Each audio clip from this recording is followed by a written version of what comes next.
विद्यार्थियों, जैसा कि आज हम लोग 11th क्लास का नया टॉपिक स्टार्ट करने वाले हैं और उस टॉपिक का नाम है हमारे पास सम्मिश्र संख्याएं। सम्मिश्र संख्याएं, ओके, इंग्लिश में बोलते हैं इन्हें complex number, complex numbers. Okay, सबसे पहले सम्मिश्र संख्या होती क्या है उसके बारे में हम लोग डिस्कस करें तो पहले उसके लिए जान लें कि सम्मिश्र संख्या का क्या रोल है और क्या नहीं है।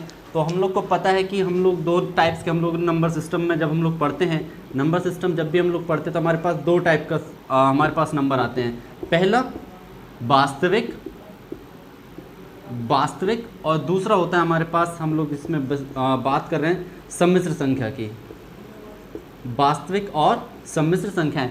वास्तविक नंबर्स क्या होते हैं? वास्तविक नंबर के बारे में हम लोग ने जो रियल नंबर्स के बारे में जो है हम लोग 10th में पूरा पढ़ चुके हैं कि रियल नंबर्स क्या होते हैं। तो रियल नंबर्स, सभी नंबर्स क्या होते हैं हमारे पास? रियल नंबर होते हैं, चाहे वो नेगेटिव रहें, चाहे पॉजिटिव रहें, चाहे डिवीजन में रहें, चाहे PYQ के फॉर्म में रहें, कैसे भी नंबर्स हों सबके सब किस में आते हैं? हमारे पास वास्तविक संख्याओं में आते हैं, रियल नंबर्स में आते हैं। लेकिन जब हम लोग सम्मिश्र संख्याओं की बात करते हैं तो सम्मिश्र संख्याओं में कैसा नंबर आता है? जैसे कि आपने कभी पढ़ा होगा आयोटा।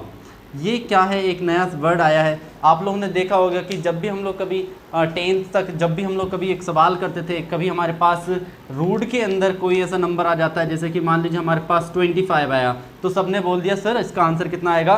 प्लस माइनस में 5 आ जाएगा। अगर हमारे पास 81 आता है तो सब बोलते थे सर प्लस माइनस में 9 आ जाएगा। जब कभी हमारे पास कभी ऐसा आ जाए कि बताइए माइनस के 16 की वैल्यू क्या होगी या माइनस के अंडर रूट के अंदर -25 की वैल्यू क्या होगी, तो कहीं ना कहीं हम लोग के पास एक क्वेश्चन मार्क्स आ जाता है कि इसकी वैल्यू क्या होगी। क्लियर है? जब हमारे पास वैदिक मैथ्स में जब हमें पता चला कि हमारे पास ऐसा कोई नंबर नहीं है जो कि हमारे पास ना, हम इसको ये भी नहीं बोल सकते कि इसकी केवल और केवल वैल्यू हम -4 लिखें या -5 लिखें, क्योंकि जब हमारे पास प्लस वाला नंबर ही प्लस माइनस में निकलता है तो ये कहाँ से माइनस में निकलेगा।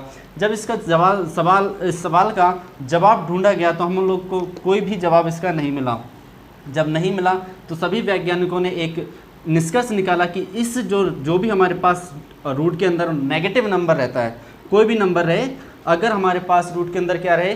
-1 रहे तो हम लोग उसे एक नंबर एक नाम दे देते हैं जिसको हम लोग बोलते हैं आयोटा। क्या दे देते हैं? Iota.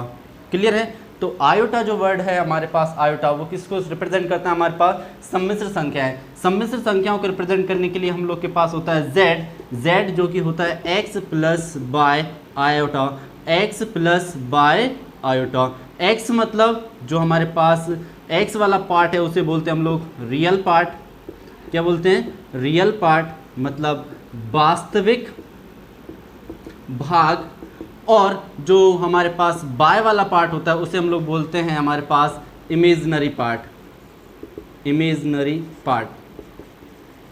Okay guys, imaginary part मतलब अधिकल्पित, अधिकल्पित भाग, अधिकल्पित भाग। क्लियर है?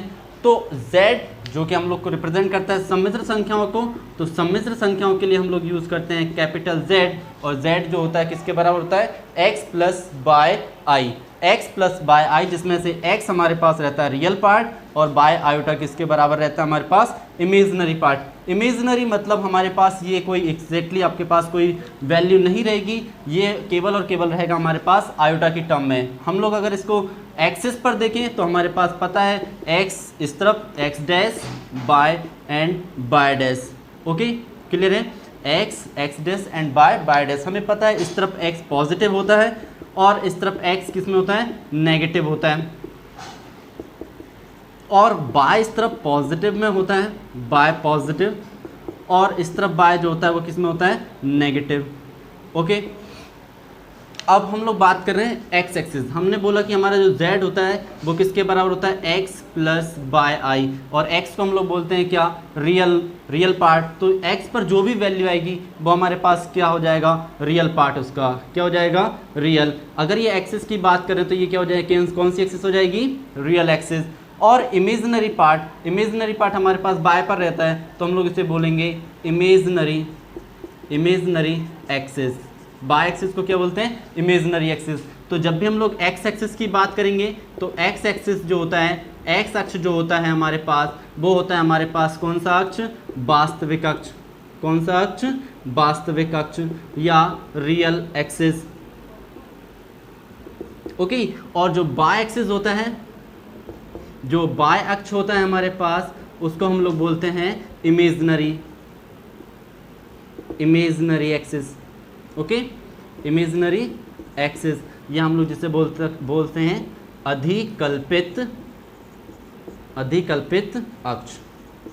ओके, तो जब भी हम लोग रियल पार्ट की बात करेंगे तो वो किस पर रहेगा? एक्स एक्सिस पर, और जो इमेजिनरी पार्ट रहेगा वो किस पर रहने वाला है? हमारे पास बाय एक्सिस पर। क्लियर है इतना? आयोटा की हम लोग बात करते हैं, आयोटा की बात करते तो आयोटा की बात करने पर हमें पता चलता है कि हमें इतना तो समझ में आ गया कि जब भी कभी रूट के अंदर कोई नंबर मिलेगा जो कि नेगेटिव होगा तो उसकी वैल्यू क्या आने वाली है हमारे पास? आयोटा। हम इसका क्या कर देते हैं, हम आगे की वैल्यूज़ इसको निकालते हैं, सक्सेसिव इसकी वैल्यूज़ जब निकालते हैं हम, अगर इसका दोनों साइड क्या कर दें? वर्ग कर दें, तो यहाँ पे लिखेंगे दोनों पक्षों का वर्ग करने पर, ऑन स्क्वायरिंग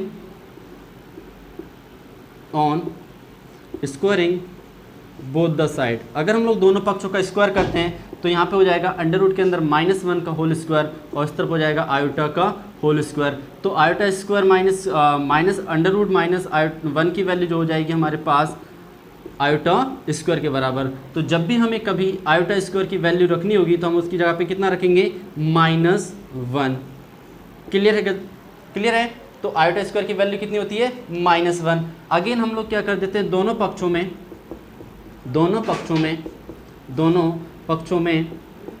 आयोटा से गुणा करने पर, क्या करने पर? दोनों पक्षों में आयोटा से गुणा करने पर। तो दोनों पक्षों में हम लोग जैसे ही हम लोग आयोटा से मल्टीप्लाई करेंगे, ऑन मल्टीप्लाइंग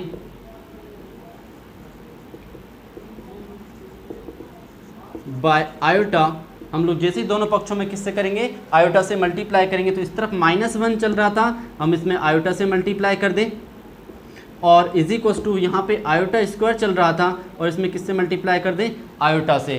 तो जैसे हम लोग ये करते हैं तो हमें उस तरफ -1 का हम लोग को पता है, किसी से भी मल्टीप्लाई करते हैं तो हमारे पास वो नंबर जो रहेगा, जो भी नंबर रहेगा वो सब क्या हो जाएंगे? नेगेटिव हो जाएंगे। तो इस तरफ आ जाएगा हमारे पास माइनस का आयोटा, और इस तरफ हो जाएगा हमारे पास आयोटा क्यूब। तो जब भी हमें आगे कभी भी आयोटा क्यूब मिलता है तो हम उसकी जगह पे क्या लिखने वाले हैं? आयोटा। क्या लिखने वाले हैं? Minus iota. क्लियर है? अगेन हम लोग फिर से एक बार और आयोटा से मल्टीप्लाई कर देते हैं, अगेन मल्टीप्लाइंग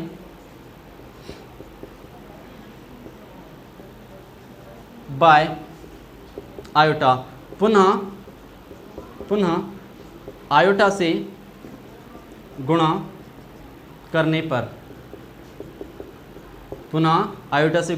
करने पर, तो इस तरफ चल रहा था हमारे पास माइनस में आयोटा, एक बार और आयोटा से मल्टीप्लाई कर देंगे, और इस तरफ तो पहले से ही चल रहा था आयोटा क्यूब, इसमें एक बार और आयोटा से मल्टीप्लाई कर देंगे, तो इस तरफ हो जाएगा हमारे पास माइनस आयोटा स्क्वायर हो जाएगा, और यहाँ पे आयोटा की पावर 4 हो जानी है। कितना हो जाना है? आयोटा की पावर 4।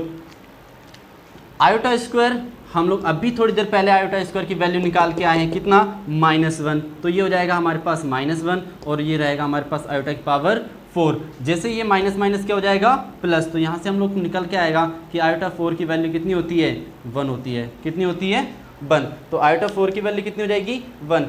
ये 4 बातें हम लोग को याद रखना है। एक तो हमारे पास सिंपल सी बात है, जब भी हम लोग कभी यूज़ करेंगे तो हमारे पास सिंपल, हमारे पास जब आयोटा की वैल्यू लिखेंगे तो हम उसकी वैल्यू रखेंगे कितना? माइनस में अंडर रूट -1, आयोटा स्क्वायर की वैल्यू -1, आयोटा क्यूब की वैल्यू माइनस आयोटा, ओके, और आयोटा 4 की वैल्यू कितनी रखने वाले हैं? 1।